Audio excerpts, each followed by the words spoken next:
Hello students, welcome to our channel மாணவனாசிரியர். இந்த இடம் நம்ம என்ன பார்க்க போகிறோம்னு பார்த்தீங்கன்னா 12th standard physics public examination March April 2024 நீங்கள் படிக்கக்கூடிய முக்கியமான 2 mark 3 mark 5 mark question bank தான் பார்க்க போகிறோம். ஸோ இது வரைக்கும் நம்ம அப்லோட் பண்ணக்கூடிய கொஷின் மட்டும் நீங்கள் நல்லா பார்த்துருப்போங்க. கண்டிப்பாக பப்ளிக் எக்ஸாமினேஷனுக்கு இதில் இருந்தால் உங்களுக்கு கேட்பாங்க. தாவு தொலைவு என்றால் என்ன, தொடர்ச்சியான அலைவுகளுக்கான நிபந்தனை என்ன, மின்னழுத்த அரண் வரையறு, உள்ளார்ந்த குறைகடத்தி என்றால் என்ன, அதே மாதிரி அரையாட்காலம் வரையறு, ஒரு கியூரி வரையறு, நியூட்ரினோவின் பண்புகளை எழுத, அணுக்கரு விசை பண்புகளை எழுதுக, சராசரி ஆயுட்காலம் வரையறு ரொம்ப ரொம்ப இம்பார்ட்டன்ட். இதெல்லாம் நல்லா பார்த்துக்கோங்க.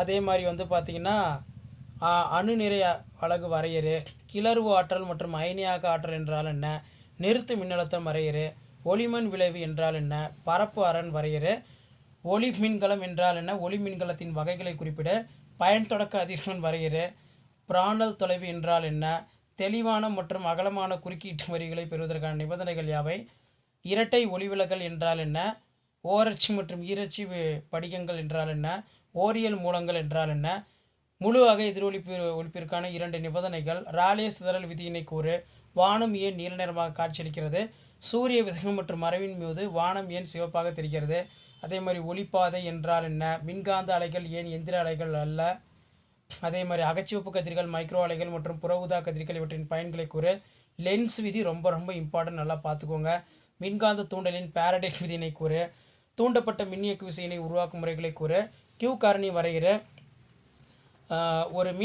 ஒரு மின்தேக்கி நேர் திசை மின்னோட்டத்தை டிசி தடுக்கிறது ஏன், அதே மாதிரி சுழித்திறன் மின்னோட்டம் என்றால் என்ன, ஒத்த திரிவு அதிர்வெண் என்றால் என்ன, ஒரு மின்தூண்டி ஏசி எதிர்க்கிறது ஆனால் டிசி அனுமதிக்கிறது ஏன், அதே மாதிரி ஒரு ஹென்றி வரைகிற ரொம்ப ரொம்ப முக்கியம், நல்லா படிச்சுக்கோங்க.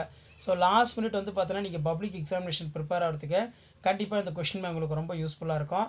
அதே மாதிரி காந்த பயம் வரையறு, டான்ஜெட் விதியினை வரையறு, கியூரி வெப்பநிலை வரையறு, சைக்ளோட்ரான் வரம்புகள் ரொம்ப முக்கியம், ப்ளம்மிங் இடக்கை விதியினை கூறு, கால்வானா மீட்டரில் கம்பிச்சுரலை தொங்கவிட, இது நல்லா பார்த்துக்கோங்க, ஆம்பியர் விதியினை வரையறு, மின் சூடேற்றினால் நிக்ரோம் பயன்படுத்துவது ஏன், அதே மாதிரி ஜூலின் வெப்ப விதியினை கூற, நெக்ஸ்ட் பார்த்திங்கன்னா மின்னோட்டம் ஒரு ஸ்கேலார் விதி ஏன், அதே மாதிரி மின்னோட்ட அடர்த்தி வரையறு, நெக்ஸ்ட் பார்த்திங்கன்னா ஓம் விதியின் பயன்பாட்டை வடிவத்தை கூறு, ஓம் விதி நுண் வடிவத்தை கூறு, ஓம் விதிக்கு உட்படும் பொருட்கள் மற்றும் பூமிக்கு உட்படாத பொருட்கள், மின்தடை வெப்பநிலையின் வரையறு, மின்னாற்றல் மற்றும் மின்திறன் என்றால் என்ன, ஒரு மின்சுற்றில் திறனுக்கான சமன்பாடு P=VA என்பதை வருவி, மின்சுற்றில் திறனுக்கான பல்வேறு வகையான சமன்பாடுகளை எழுதுக, சீபக் விளைவின் பயன்பாடுகள் யாவை, நிலைமின்னியல் கூலும் விதியினை வெக்டர் வடிவம் கூறி விளக்கம் தருக, நிலைமின்னியல் காஸ் விதியினை கூறுக, மின் இருமுனை என்றால் என்ன, எடுத்துக்காட்டு தருக, மின் இருமுனை திருப்புத்திறன் வரையறு, அதன் அலகு யாது,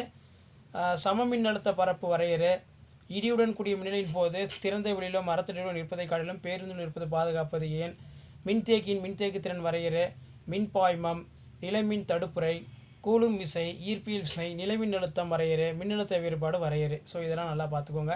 ஸோ மறக்காத வீடியோ ஃப்ரெண்ட்ஸுக்கு ஷேர் பண்ணிடுங்க, சேனலை சப்ஸ்கிரைப் பண்ணிடுங்க. ஸோ 3 மார்க் கொஸ்டின் பொறுத்த வரைக்கும் ரொம்ப ரொம்ப இம்பார்ட்டன்ட் தான், இது எல்லாத்தையும் நல்லா படிச்சுட்டு போங்க.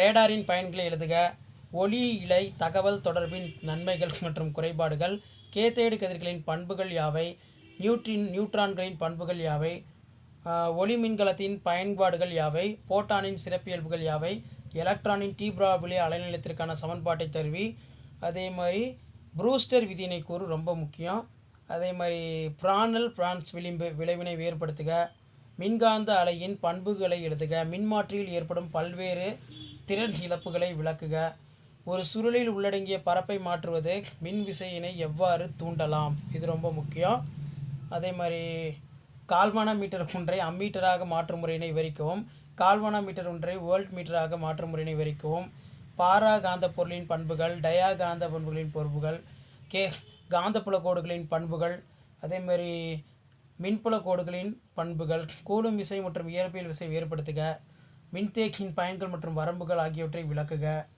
எக்ஸ் கதிர்களோட பயன்கள் ரொம்ப ரொம்ப முக்கியம், நல்லா படிச்சுக்கோங்க. ஸோ எக்ஸ் கதிர்கள் பற்றி கண்டிப்பாக பப்ளிக் எக்ஸாமினேஷனில் கேட்பாங்க, நல்லா பார்த்துருப்போங்க, ரொம்ப இம்பார்ட்டன்ட். ஸோ கண்டிப்பாக இதில் இருக்கக்கூடிய கொஷினில் எதுவும் ஸ்கிப் பண்ணாதீங்க, எல்லாத்தையும் நல்லா படிச்சிருப்போங்க. லாஸ்ட் மினிட் நீங்கள் பப்ளிக் எக்ஸாமினேஷன் ப்ரிப்பேர் ஆகிறதுக்கு ரொம்ப யூஸ்ஃபுல்லாக இருக்கும். ரேடாரின் பயன்களை எழுதுக, கேத்தேடு கதிர்களின் பண்புகள், நியூட்ரான் பண்புகள், ஒளி மின்கலத்தோட பண்புகள் யாவை ரொம்ப முக்கியம், அதே மாதிரி ப்ரூஸ்டர் விதி. ஸோ இது எல்லாமே ரொம்ப இம்பார்ட்டன்ட். கால்வனாமீட்டர் அம்மீட்டராக மாட்டுவாய், பாராகாந்த பொருள், கிளிட்சப் விதி, மின் புலக்கோடுகளுடைய பண்புகள், மின்தேக்கியின் பயன்கள் வரம்புகள், இது எல்லாமே ரொம்ப ரொம்ப முக்கியம். அடுத்து வந்து பார்த்திங்கன்னா உங்களுக்கு 5 மார்க் கொஸ்டின். 5 மார்க் கொஸ்டின் பொறுத்த வரைக்கும் இதில் இருக்கிறது எதுவும் ஸ்கிப் பண்ணாதீங்க, எல்லாத்தையும் நல்லா படிச்சுட்டு போங்க. கண்டிப்பாக இதில் இருந்தால் உங்களுக்கு கேட்பாங்க. இயற்பியல் பொறுத்த வரைக்கும் தகவல் தொடர்பு அமைப்பின் அடிப்படையில் உறுப்புகளை தேவையான கட்ட வரைபடத்தின் வரி டி மார்க்கனுடைய முதல் மற்றும் இரண்டாவது தேற்றங்களை கூறி நிறுவுக. ஒரு அரை அலை திருத்தியின் செயல்பாட்டினை படத்துடன் விளக்குக. கதிரியக்க சிதைவு விதியினை தருவிக்க. எலக்ட்ரானின் மின்னூட்ட எண்ணை கண்டறிய உதவும் தாம்சன் ஆய்வினை விவரிக்கவும். தகுந்த விளக்கங்களுடன் ஐன்ஸ்டீன் ஒளிமின் சமன்பாட்டினை பெறுக. ஒளிமின் கலன்களின் அமைப்பு மற்றும் வேலை செய்யும் விதத்தை விளக்குக. எலக்ட்ரான் நுண்ணோக்கியின் அமைப்பு தத்துவம் மற்றும் செயல்படும் விதத்தை விளக்குக. எலக்ட்ரானின் அலை இயல்பை விவரிக்கும் டேவின்சன் ஜெமாமர் சோதனை வரி. அடுத்து பார்த்திங்கன்னா ஒற்றை பிணைவில் ஏற்படும் விளிம்பு வினை விளக்குக. கூட்டு நுண்ணோக்கியினை விவரித்து உருப்பெருக்கத்திற்கான சமன்பாட்டினை பெறுக, ரொம்ப ரொம்ப இம்பார்ட்டன்ட். அடுத்து பார்த்தீங்கன்னா ஆடி சமன்பாட்டை தெரிவிக்க. உட்கவர் நிறமாலை என்றால் என்ன, அதன் வகைகளை விளக்குக. மேக்ஸ்வெல் நுண்கணித சமன்பாட்டினை விளக்குக. தொடர் ஆர்எல்சி சுற்றில் மின்னோட்டம் மற்றும் மின்னழுத்த வேறுபாட்டை தருவி ஒரு கட்ட மாறுதிசை மின்னேற்றின் அமைப்பு தத்துவம் மற்றும் வேலை செய்யும் விதத்தை தருவி. காந்தப்புலத்தை சார்ந்து கம்பி சுருளின் திசையமைப்பை மாற்றுவதன் மூலம் மின்னியக்கு விசையினை எவ்வாறு பெறலாம். சைக்ளோட்ரான் தத்துவம் மற்றும் செயல்படும் விதத்தை விளக்குக. வீஸ்டன் சமண சுற்று சமநிலை நிபந்தனை பெறுக. மின்னழுத்த மானினை பயன்படுத்தி மின்கலன்களின் மின்னியக்கு விசையினை ஒப்பிட. அதேமாதிரி மின்தடையாக்கி தொடர் இணைப்பு பக்க இணைப்பில் இணைக்கப்படும் போது மின்தடையினை காண்க. நெக்ஸ்ட் வந்து பார்த்திங்கன்னா மின்னோட்டத்தின் நுண்மாதிரி கொள்கையினை விவரித்து அதிலிருந்து ஓம் விதியினை வரையறுத்து பெறுக. மின் இருமுனை ஒன்றின் அதன் அச்சுக்கோட்டில் ஒரு புள்ளியில் ஏற்படும் மின்புலத்தை கணக்கிட, ரொம்ப ரொம்ப முக்கியம், நல்லா படிச்சுக்கோங்க. நெக்ஸ்ட் கொஸ்டின் வந்து பார்த்திங்கன்னா மின் இருமுனை ஒன்றினால் அதன் நடுவரை கோட்டில் ஒரு புள்ளியில் ஏற்படும் மின்புலத்தை கணக்கிடுக. பாண்டிகிராஃப் மின்னேற்றியின் தத்துவம் அமைப்பு மற்றும் செயல்படும் விதத்தை விவரி. ஸோ 5 மார்க் பொறுத்த வரைக்கும் டோட்டலாக வந்து ஒரு 25 இருக்குது. இந்த 25ல் நீங்கள் நல்லா படிக்கக்கூடிய கொஸ்டினை சொல்கிறேன், கண்டிப்பாக அதை நீங்கள் படிச்சுட்டு போங்க, ரொம்ப ரொம்ப இம்பார்ட்டன்ட். ஐன்ஸ்டீன் ஒளிமின் சமன்பாடு நல்லா பார்த்துக்கோங்க, ரொம்ப இம்பார்ட்டன்ட். டி மார்க்கனுடைய முதல் மற்றும் இரண்டாம் விதி நல்லா பார்த்துக்கோங்க. அதே மாதிரி ஒரு அரை அலை திருத்தி, நெக்ஸ்ட்டு கூட்டு நோக்கியினை விவரித்து உருப்பெருக்கம் பார்த்துக்கோங்க. உட்கரு நிறமாலை என்றால் என்ன. நெக்ஸ்ட் வந்து பார்த்திங்கன்னா சைக்ளோட்ரான் அமைப்பு தத்துவம், சைக்ளோட்ரானோ வாண்டிகிராஃப் ஜென்ரேட்டர் நல்லா பார்த்துக்கோங்க. மின்தடையாக்கி தொடர் இணைப்பு பக்க இணைப்பு இணைக்கப்படும் போது மின்தடை, இது ரொம்ப இம்பார்ட்டன்ட். அதே மாதிரி அச்சுக்கோடு நடுவரை கோடு இதெல்லாம் ரொம்ப ரொம்ப முக்கியம். மின்னழுத்த மானியை பயன்படுத்தி மின்கலன்களுடைய மின்னிசைகளை ஒப்பிடுக.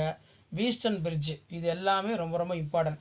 ஸோ கண்டிப்பாக last minute 12th standard physics student நீங்கள் public examination March April 2024 prepare ஆகிறதுக்கு கண்டிப்பாக இந்த கவர்மெண்ட்டோட அஃபிஷியல் ஒரிஜினல் கொஸ்டின் பேங்க் யூஸ்ஃபுல்லாக இருக்கும். கண்டிப்பாக இருந்தால் கொஸ்டின் கேட்பாங்க. வீடியோ பண்ணுறது ஃப்ரெண்டுக்கு ஷேர் பண்ணுங்கள். மாணவன் ஆசிரியர் சேனலை சப்ஸ்கிரைப் பண்ணுங்கள். தேங்க்யூ.